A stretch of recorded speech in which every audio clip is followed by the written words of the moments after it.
Hi everyone, this is Carol Macrae from Mind, Body, Magic and Dubbo, and I'm just going to spend a couple of moments to go over the hand positions for doing a self-treatment for Reiki. Now, many of you will be my students and others might be just interested. You might have done some training with others, and that's perfectly fine because we are all in this together. And since I do lots of workshops and I have over 600 students and over 70 masters training, I'm just going to make sure that I start doing some of these training videos just to get your confidence up so you remember to fill up your own cup first. So I'll just take my glasses off.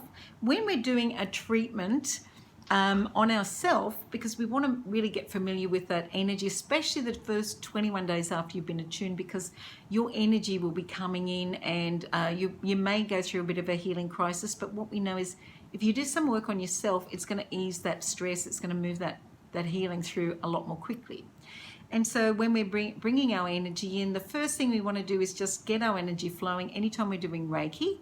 And there are lots of things that we can say, lots of affirmations that can kind of switch the light switch on. And the first one is just to say Reiki on, or to say, as one of my friends said, fill me up like a cup. And we can put our hands up and say, fill me up like a cup. And one of the other things that I usually do when I'm calling my Reiki in is I will bring my hands up into that position where I'm calling on that Reiki shower, and I imagine there's a big cloud above me and that Reiki's falling down. I'll start to feel that tingling in my hands. And what I will often do when my hands are in that position, usually when my clients, if I'm doing it with a client, I'm usually waiting till their eyes are closed and I don't speak out loud. I'll say it to myself. But the affirmation that I use is, I now call on all Reiki Masters, past, present and future, all angels, spiritual guides and those that wish to be with us. I ask that I am a hollow reed and that this energy flow through me for the highest good of all concerned. So once I say that in that little affirmation or that invocation, then I'll bring my hands into Gasso or Gasho. And for many of you who've done Reiki training with me, we know that there were 3 pillars of Reiki that Master Sui used. The first one was Gato, and that is prayer position, where you bring your hands into prayer position in front of your heart, and you just go within and you'll start to feel that pulse as you've called that energy in, the pulse in your hands as the energy starts to flow. Remembering, of course, that our hands are an extension of our heart center. So when we're in this position, we're just connecting with that energy. And we start to feel that pulse in the hands. And then we want to bring our hands into the next pillar of Reiki, and that is called Reiki Ho. And Reiki Ho is calling in your energy and asking for your intention to flow so that you are using your guidance, your inner wisdom to place your hands where they're needed. So this is for a normal standard treatment, not so much when we're doing a self-treatment, but I'm just going to go over that now with you as well. So first position, Gasso. Next position, Reiki Ho. And that means indication of the energy. So we can ask that our intuition will guide our hands to where they're needed. And the third pillar of Reiki is Chiryo. And that is really just where you place your hands and how you do that treatment. So with a basic treatment, Master Sui only had 3 to 5 hand positions, mostly starting with the head. And he used his intuition for a lot of that. Remember, he didn't have a Reiki bed. He would travel around, he would work with pulse points. Hayashi used to, he had a clinic that he used, and he would be working on some of the body organs, and Mrs. Takata would also be working on body organs, and they would be working on chakra systems as well. The chakras come from India, so there are meridians that are the Chinese kind of healing energy channel that we're talking about.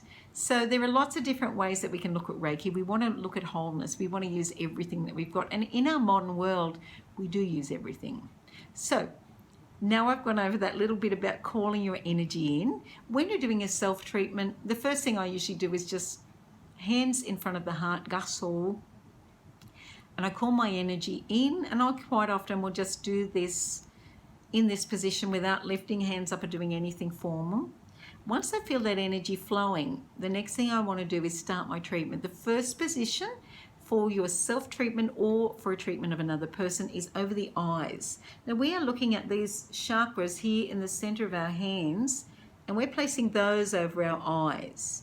And our intention here is to work on the eyes, the third eye, and the parts of the brain. So this is the first position. Now we leave those hands there, we feel the energy flow, and then we'll leave them there till we feel the energy start to ease off, or we feel a change. Generally, probably a couple of minutes, to be honest with you, 2 to 5 minutes sometimes if you've got really bad eyes or they're aching. Next position's over the temples. So it's not over the crown, it's over the temples. I was told don't cover the crown. That being said, I've been to other Japanese Reiki treatments or Reiki training, and they do have one position over the crown. But this is position 2, position 3 over the ears, position 3 over the throat, and we're working here on communication. We're also working with the glands here too. This is traditionally how I learned to do it. This is another position I often use when I'm doing a self-treatment, because if I'm tired, I can just rest my hand down there and it still works through those same positions.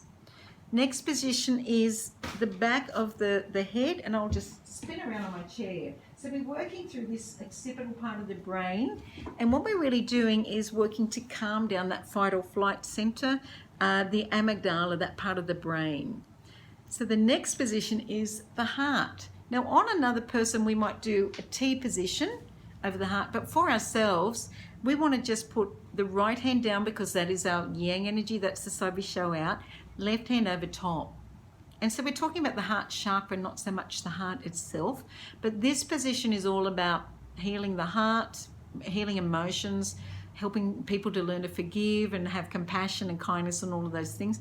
And it's also about clearing the energy of the lungs, because the lungs are to do with fear and anxiety. So we want to place the hands there and just breathe and let that energy just flow to wherever it's needed.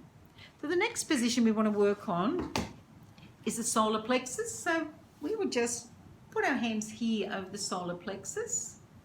And if we're on another person, again, we would be doing that on the Reiki bed with our hands like this, with the hands tucked in over the solar plexus.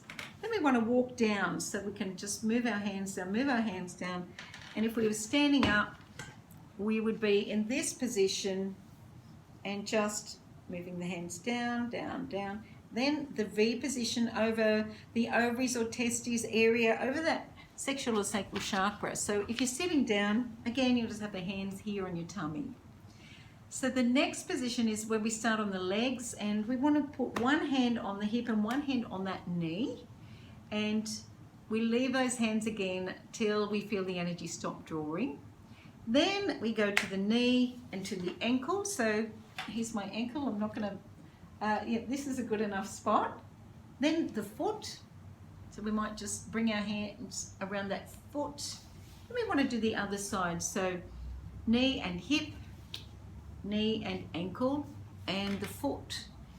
Then we want to work on our back. So we might just, if we're sitting or if we're standing, we might start here and just work to where we can work.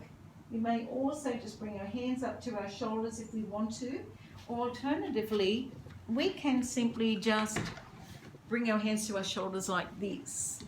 And so there are no limits to Reiki, because I've had many times when I've been too tired to do a full treatment and reach my feet, and I've had aching feet, and all I've done is lie down in bed and just put my hands on my hips and intend for that energy to go back down, and the energy flows. I've also had times when I've had a really sore back and I'm just got my hands on my tummy. My intention is to send that through, and it'll go through. And don't forget, the chakras go right through those hands. So sometimes I'll have my hand on my back like this, and what I'm really doing is just sending that energy and joining those two hands so that the stream of energy flows between the hands. So there are lots of little ways we can do this, but there are no wrong positions. These basic hand positions are to make sure that you do cover all the chakras and to make sure that you do cover all the organs. And so that's my little class for today on self-treatment and hand positions. So remember, if you've got any other questions, please make sure you leave your comments or message me. And if you'd like to see some more videos on different training techniques or training things for Reiki, please let me know.